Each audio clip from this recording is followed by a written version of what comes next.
Good morning. It is the 5th of June of 2024. We have a new moon coming in today, if anyone is into the cycles of the moon.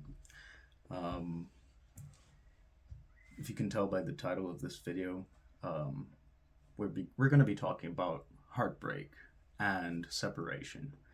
Um, I've been noticing recently many people have been breaking up, and this has caused a lot of confusion, a lot of heartache, a lot of pain. So if you've been through a breakup recently, my empathy, my heart lies with you, all right? It's not an easy process, but I'm feeling called to talk about my experience to help someone out, help someone out there. So if this video has anything useful for you, um, even if it's one person, then that's it. That's the purpose of this video. As I was saying before, I was talking about the moon. I noticed that the past two, maybe three full moon cycles that we've had, um, there were lots of breakups during these time periods, okay? And one of those was the breakup of my relationship. What I'll be talking about today specifically is my experience.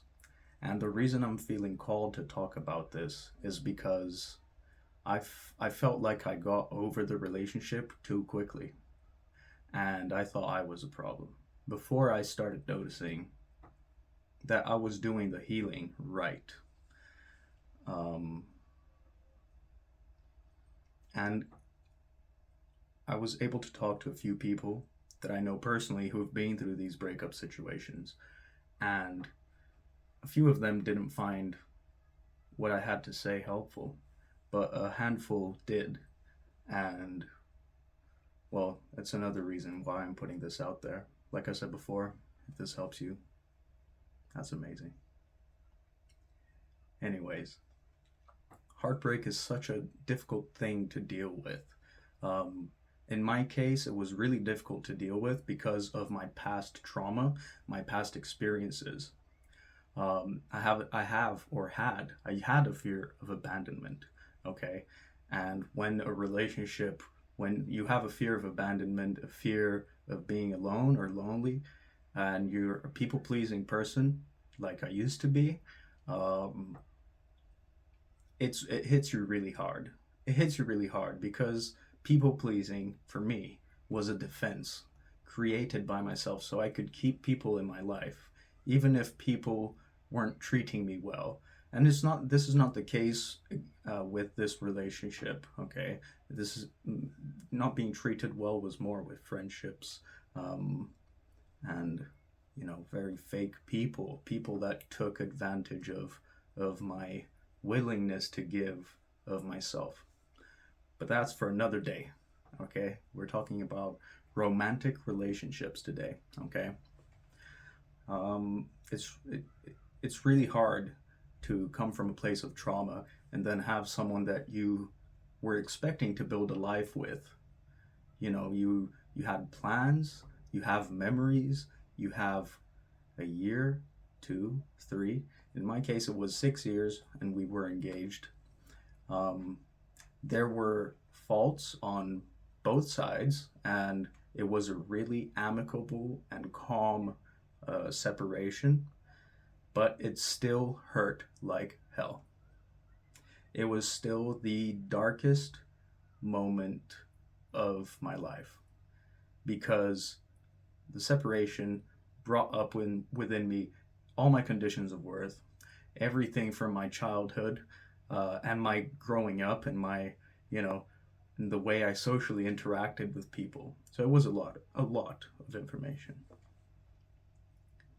But I realized that in this moment of darkness, in this moment of emotional despair, this was where I had the biggest growth. Okay? And the way I was able to grow through this experience, this might sound really sappy, but it is my truth, okay? It was through love, loving myself, loving the situation, and loving the other person as well. I understand different breakups happen for different reasons, okay? There's so many reasons breakups could happen. And this is something that can be generalizable, okay? It won't apply to everybody. And it's something that you have to train yourself to do as well. It's something that you have to put the effort in. Um, but before I talk about love, because I think that will be um, kind of the last bit that I'll talk about, I wanted to talk about the 5 stages of grief. Um, I heard there were 7 stages, but my therapist was like, no, you just need 5. 7 is too complicated. Um, so, yeah, let's go through those. By the way, you do not have to go through therapy to get that release. Obviously, I had the opportunity, so I took it. And I would say that even though it is helpful to not feel alone during a breakup process, to be able to talk to friends, family, therapist, whoever it is you want to talk to, um, it's still a really lonely process because you have to go through it yourself. It's really challenging. It's a process that you can be surrounded by people who love you and who care about you, but you're the one who has to go through this, and you're the one who has to get to the other side. Now, I'm saying have to. You don't have to if you don't want to, but it's just so much more painful to live in pain than to look at the pain and resolve it there and then, so you can lead a peaceful life. So you can lead a life where you can pour into your cup, into your own self. Okay? So the first stage of grief is denial. In my personal experience, denial was non-existent. This stage was non-existent, okay? I'm a really logical person. I'm also really understanding. I'm spiritual, so if that is what you want, that is fine. I still hurt inside. There are things that I do not understand. There are things that I don't want to know, but that is fine. You have made your decision, okay? This video is for people who have been broken up with, not people who have done the breaking up, because I don't think there could be something useful for you in here. There could be, but this is more for people who have been broken up with, okay? So, yeah, denial. Denial. That stage was non-existent, like I said before. Because I was really accepting of the situation at hand. In my personal situation, what was lacking in the relationship was clear, open, and honest communication. And this demands truth over feelings, okay? So now I know what I need from a relationship. I need someone who is going to tell me the truth, and they don't care how I feel, in the nicest way possible, because they know that the truth is going to be the most helpful thing in the long run for both parties, okay? It's not just for my protection or for my safety, it's for their safety as well. You need to know what you need, you need to know what you want out of a relationship preferably before you go into a relationship, into a long-term commitment. Okay, that's why dating exists. You get to know people, you get to know what you want, what you don't want, what you like, what you don't like, what you need, and what you don't need. I found that trust is paramount, and that trust and that allows people to communicate openly, to tell you the truth, knowing that your feelings might be hurt there and then, but then knowing that that will benefit you in the long run, that is paramount. So truth is a really important aspect to this, truth telling. What is necessary, though, is the fact that people don't always know exactly what they want, okay? And I think this is why relationships and breakups are so interesting, because everybody has gone through different experiences in their lives. Pardon me.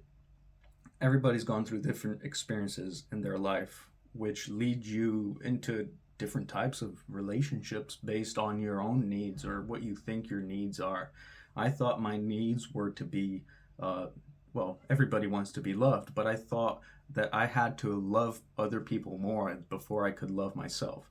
And I woke up to an insane breakage of that idea once the breakup happened. Sorry, going back to denial, that stage was inexistent. Okay, because I was fortunate enough to be in a relationship where that communication was kind of open, even though it was lacking, and it was lacking because I didn't have the balls to come up and say, "Look, this is what I really need for this to truly work out. Otherwise, I need to walk away because this is not what I'm getting out of the relationship." You know, these certain demands of mine are not being met. And I understand relationships are give and take, but I felt like I was giving too much of myself to my partner, and I wasn't getting as much as I wanted in return.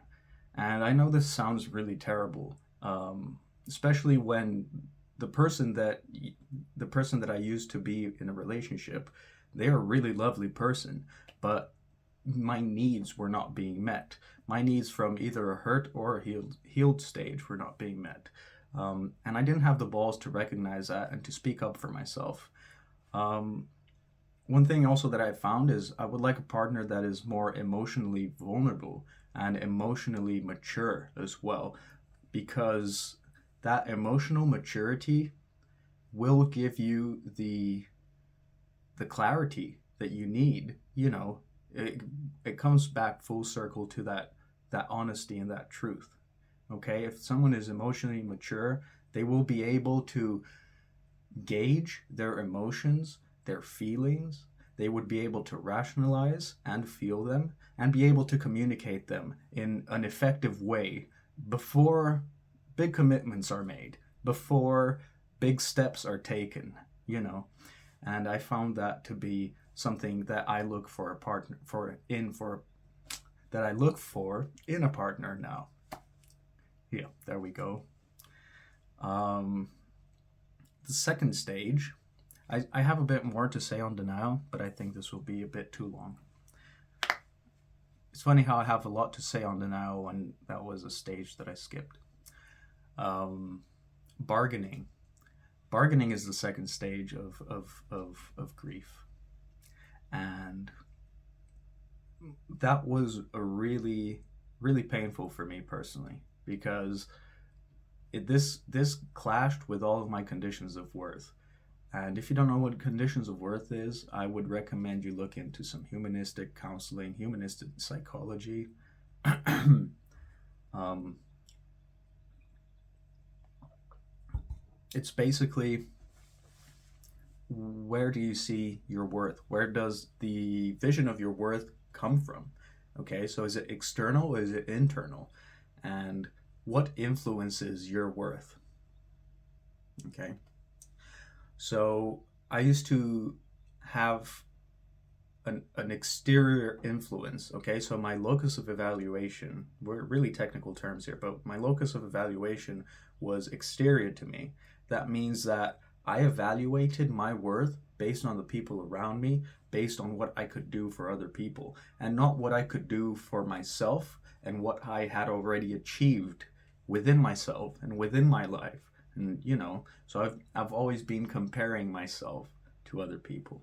And bargaining was a really hard thing for me to let go of, because it completely clashed with my own internal beliefs, my feelings and my thoughts about the world, about my own worth. Okay, so bargaining is when you're trying to convince someone of, or your partner of, oh, what if we do this, we can work on that, you know, um, or this could be done differently, or that could have been done differently.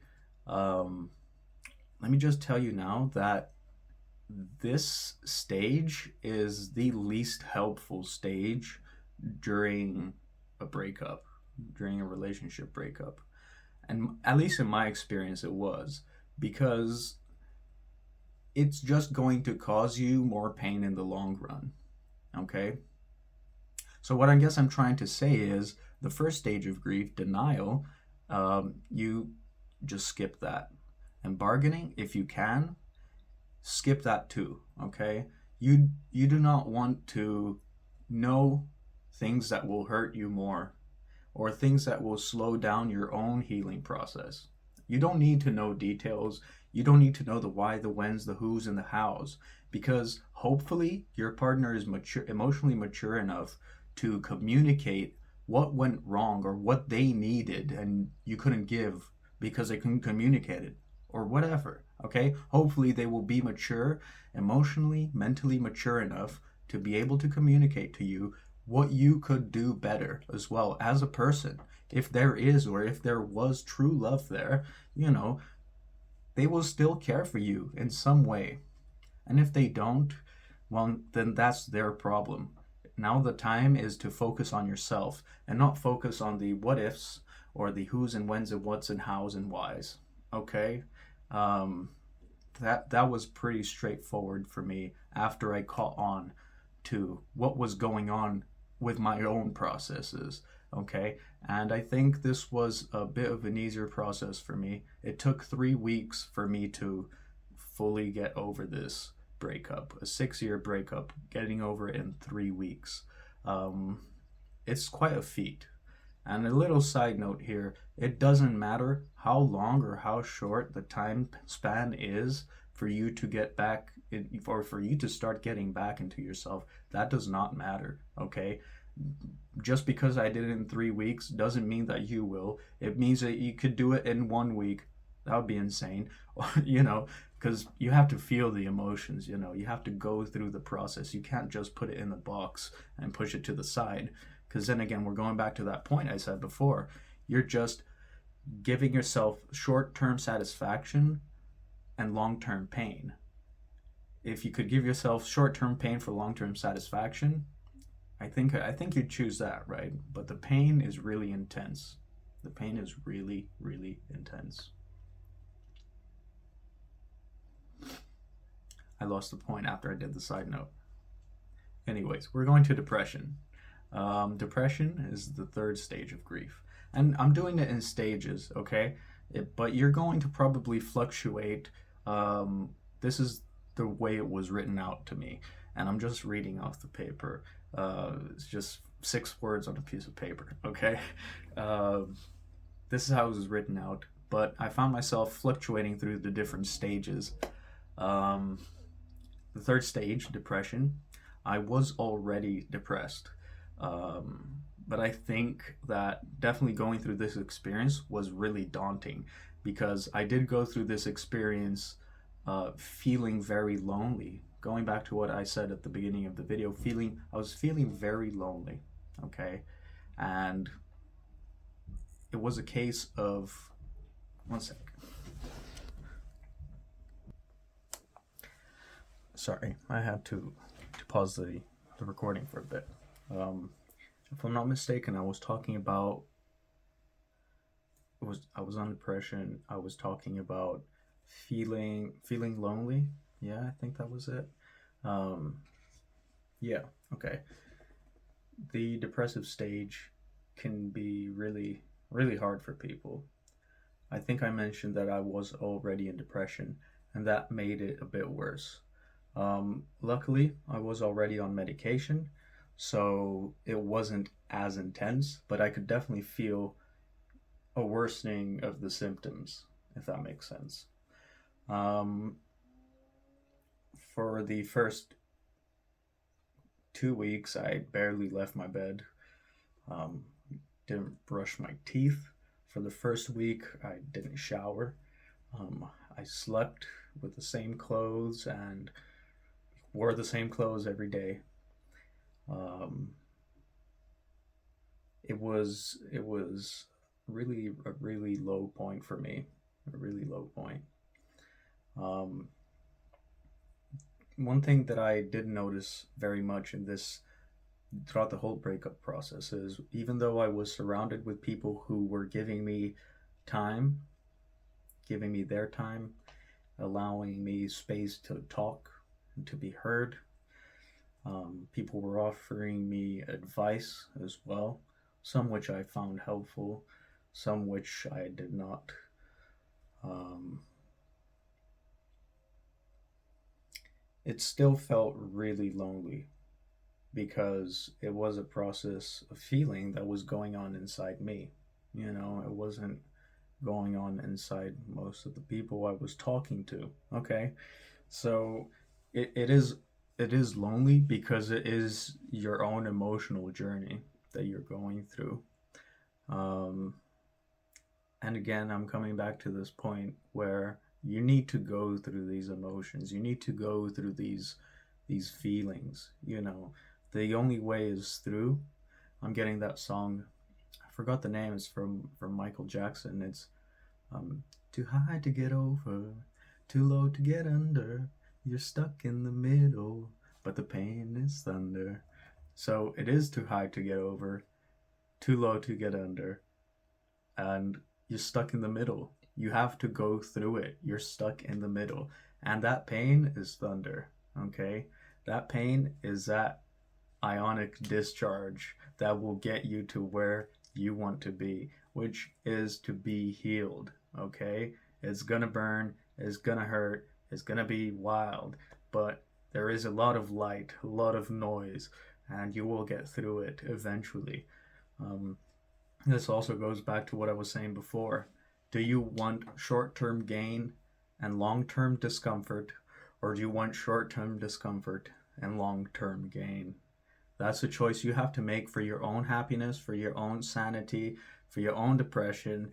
If you're in depression, if you're not, you know, whatever you're going through, if you want to get out the other side, you have to go through it. There's no way of avoiding it.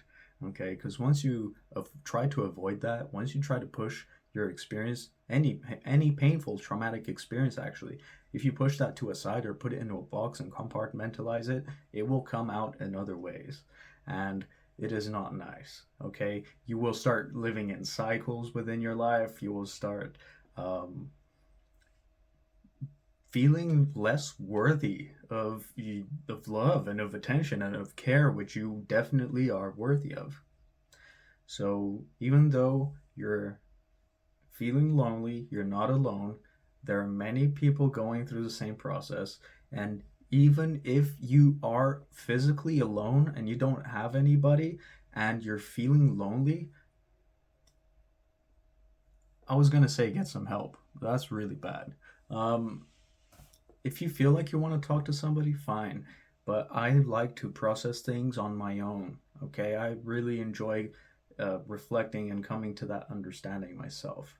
Okay, even though it is nice to actually vent and talk about it, because when you talk about what you're feeling, you project it outwards, you make it real, and then you have the chance to actually be able to think to yourself and say, maybe this is not how I feel, maybe that's how I feel, and you can catch yourself. Okay, it is a process. It is something that demands a bit of attention, and if you're gonna do, you know, because talking can be really beneficial for you. Okay, talking can be really beneficial, but it demands a bit of self-reflection and that self-awareness as well, which is, self-awareness is nothing more than knowing yourself, then looking at yourself as a full person. That means everything that is good and everything that is the shadow aspect of your life, things that you do not like about yourself, things that you disagree about yourself, things that you repress, that you suppress, that you put to the side, you put in the box,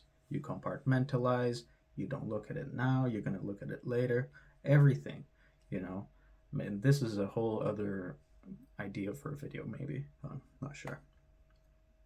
Um, if you are the person who thinks of through things on your own, it's good to go out and talk to people if you have people to talk to. If you don't have people to talk to but would like to, I would suggest counseling. Now, specifically humanistic type counseling, person centered style counseling would be ideal. Um, you might find people who mix and match, who integrate different kinds of therapies.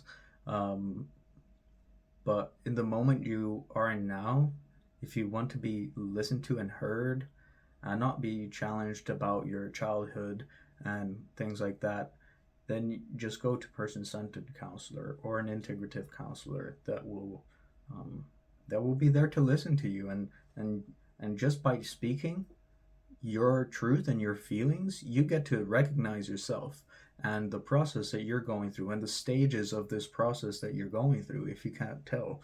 Um, because sometimes these stages, they also mix and match and they mesh in with one another, and they're not always clear. Okay. And this ties in exactly to one of the next stages, which is anger.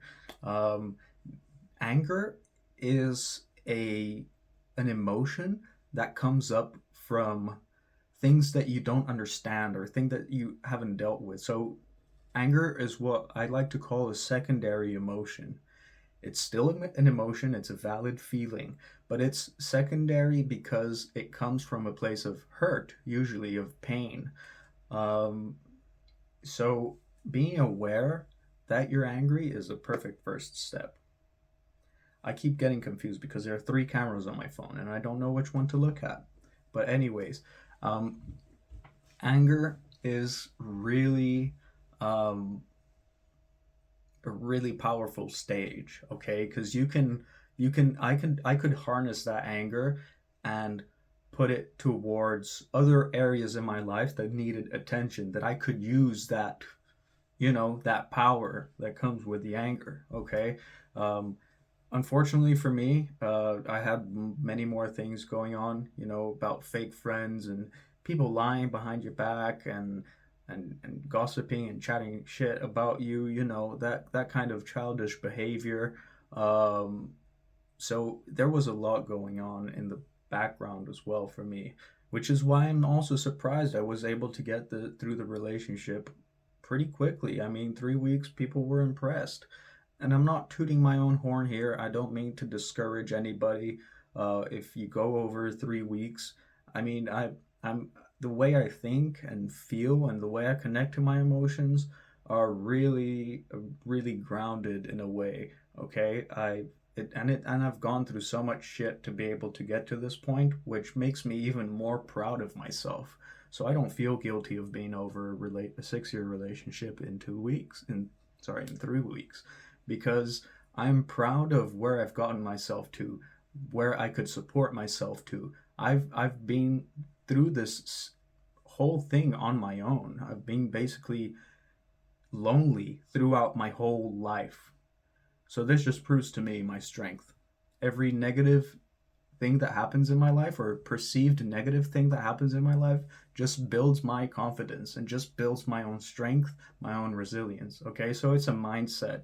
It's something that I've learned and cultivated for a while. So don't put yourself down if you can't do it in 3 weeks, in 2 weeks. It is a process. Feelings are meant to be felt until you can feel comfortable with those feelings. And then those feelings become a part of you, but not in a bad way, because hopefully you'll find peace at the end. One way that anger presents itself is through resentment. Okay, it's really easy to think, oh, I've missed these opportunities because I was with you, or you could have done this better, like, or I could have done things better, but I wasn't told, and blah blah blah blah. And resentment can be aimed at yourself, or it can be aimed at your partner, your ex-partner. Okay. um, and it's perfectly fine to feel anger and resentment. Like I was saying, anger is a secondary emotion, okay? Resentment is just an extension of that anger, because there is that sense of injustice towards you, okay? The resentment comes from that sense of injustice towards yourself. And that I'm talking about my experience. And I know I'm saying you and yourself. Um, I guess I'm trying to relate with somebody. If these things don't relate with you, don't take them, okay? Like, if this doesn't relate to you, or if you don't understand it, you want to look into it, but you don't feel like it's for you, don't take it, okay? Take only what's useful for you from this video, please. Um, Anyways, I found that the resentment came from a place of injustice, okay? It came from a place of injustice, and it was me starting to act out more in my power, it was me recognizing my needs at the time and my needs now, and how those weren't being met, either by myself or by the other person. And this stage can be a bit scary. It can be a bit frightening. Some people just lean into it, but I felt a bit scared because I was still in the bargaining stage at this process. You know how they mix and match. I was also in the bargaining stage while I was um, feeling this, not this resentment. It was kind of a resentment with anger. You know, it was this recognition that my needs weren't being met the way I wanted them to be met.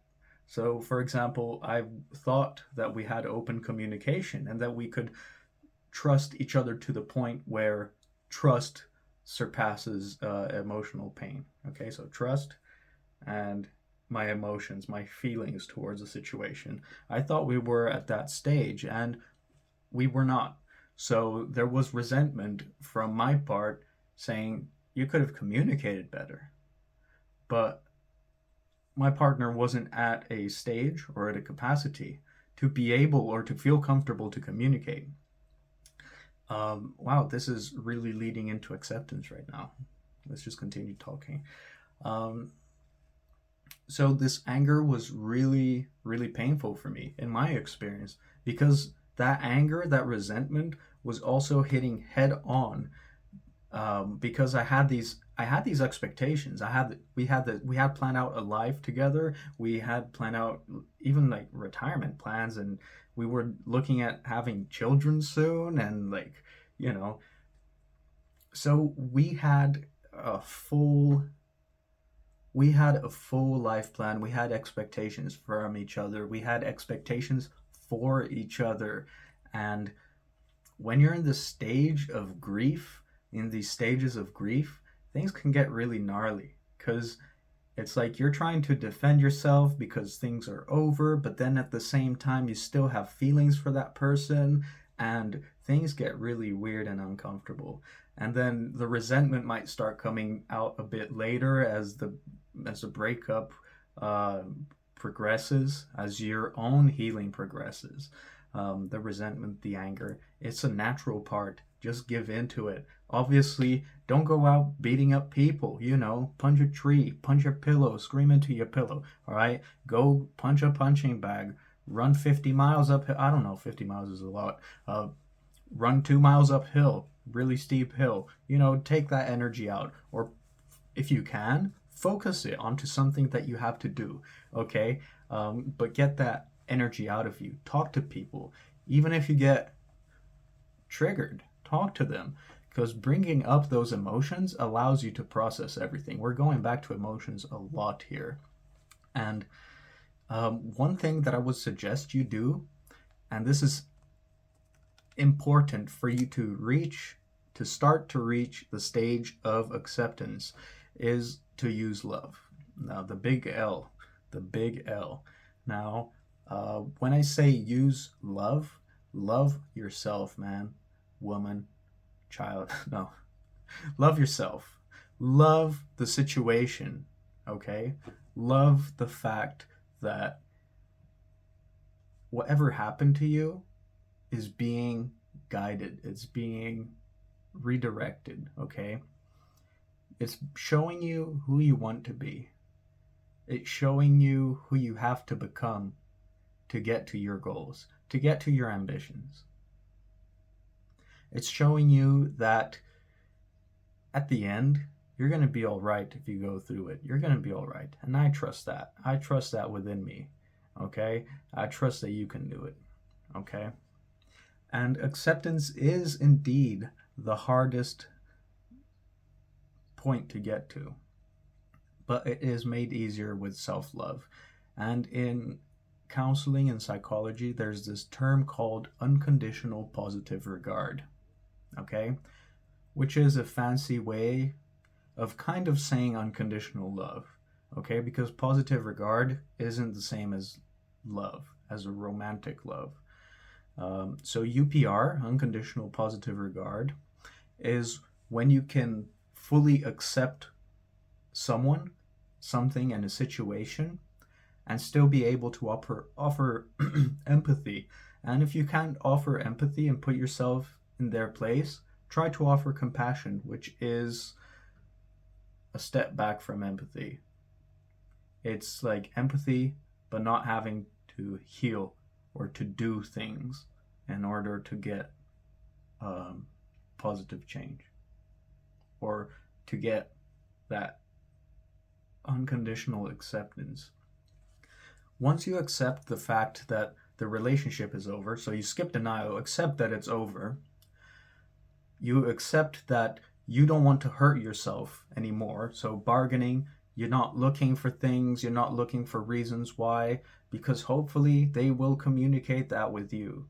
Okay? You can ask, look, is there anything as a person that I could have done or that I could do to improve myself? Sure. But if they don't worry about it. Okay? Focus on yourself, focus on becoming a better person. Okay? So you can skip denial, you can probably skip bargaining. All right? You don't have to fight for something that is not there or for someone who is not there for you anymore. Okay? And be for whatever reason. Okay? The reason does not matter. The choices have been made. It's hard to hear, but you have to move on. Okay? And if you feel like there's a chance with this person, like I'm saying, breakups are all different and unique. Okay? I'm talking about my experience. Keep that in mind. Okay? If you feel there is a chance, then give it a try. But don't be crazy. Don't be too overbearing. You have to be self-aware. You have to be aware of how you think and how you feel. You have to be aware of who you are, what you need exactly. We're going in circles now. So you're past these two stages. Okay? Depression and anger, that will come in. It's just you feeling emotions. Don't shy away from it. Okay? Let it out. Cry. You know that ugly cry where you're hiccuping and sobbing? Yeah, I've been through there, been there, done that. Yeah, it's not nice. It's ugly. It doesn't sound nice. People will think you're dying. Well, you are dying. It is the death of a relationship. You are grieving. Okay, so let it out. Feel it. Understand it. Okay? Don't shy away from it if you can.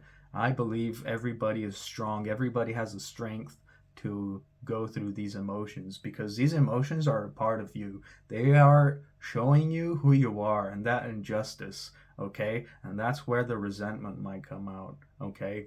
And just hold that. Even if you think, what if I'd done this and that, boom, boom, boom, and you're feeling mad about it, just sit with that, okay? And if you feel like you've got so much energy and adrenaline, go for a run, go to the gym, ground yourself. I've been grounding and meditating so much. Yeah, just pour into your own cup. Give yourself love. Give yourself what was missing. Give yourself what you need. Don't forget to treat yourself. Every step is a step, no matter how big or how small the step is, okay? If you can get out of bed a bit earlier or wake up early and then roll in bed for 4 or 5 hours, I don't care. At least you woke up early, okay? That's a step. Start getting your life back in track. Start working on things that are good for you. You don't have to go to the gym. You don't have to. I hear people saying, oh, go to the gym, it's amazing. It is amazing. It works for many people, but it didn't work for me, okay? It didn't work for me. And I'm seeing myself doing things that are better for myself. I've been grounding, I've been meditating, I've been eating healthier, I've been taking different steps towards myself. And I will be going to the gym, but it's something that I don't feel the need to do now, because I'm doing what I feel needs to be done. Okay? And I wanted to make a bit of a side note here, because it is easy when you're going through grief to want to not feel things, or to want to feel different things, okay? And this can lead people into drug use, alcohol abuse, or alcohol use, and that's fine. I mean, it's part of the process, but you need to be aware that it's just a band-aid, okay? And when you drink, your cortisol levels go up. You will become more emotional. Cortisol it regulates stress. Okay, So cortisol regulates stress. You're going to become more stressed. That anger can come out, that resentment can come out in unhealthy ways, because when you drink, your inhibitions are like your filters, everything, boom. So you're going to be reacting in a way that's not healthy for you. And same with drugs, same with, for example, marijuana or whatever. It can be helpful to get your guard down, to be feeling more emotional. And if that's a way you deal with things, CBD might be an option.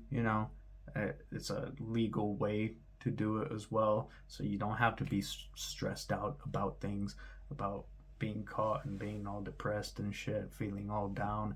you know because if you're not going to feel angry, you're going to feel sad, you're going to feel depressed, and those feelings are going to come out when you use any kind of substance. And that is the norm, that is natural, that is what I have experienced throughout my whole life, through personal experience and through seeing people going through these experiences. I'm a really observant person, okay?